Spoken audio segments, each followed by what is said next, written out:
залуу байгаа дээр гадаадд сурцсан нь хэрэг зүг гэж боддог. Одоо гадагшаа явж галуу шууны мах идээд за тэгээ дээрэс нь гадаад улсын соёлыг суралцгангаа мэдэж авах тийм олон давуу талтай.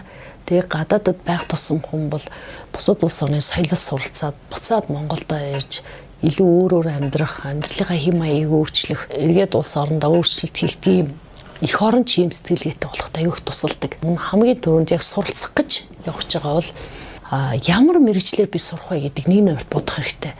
Тэрээс гадагшаал явж ивэл хамаагүй гадагшаал явчихвал бүх асуудал шийдэгдчихнэ гэж огт бодож болох. За мэрэгжил хамгийн чухал. Харин тэр мэрэгчлээ сонгосныхаа дараагаар тэр мэрэгчлэр маш сайн сургадаг сургуулиудаа судална гэсэн үг.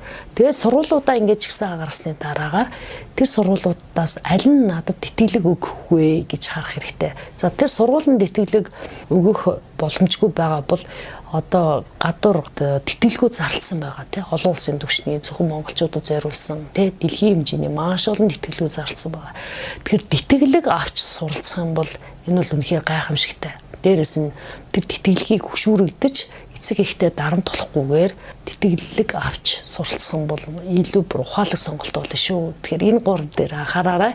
Тэгээд гадаадас суралцаж илүү их туршлага хуримтлаж өрсөлдөх чадраа нэмэгдүүлээрэй.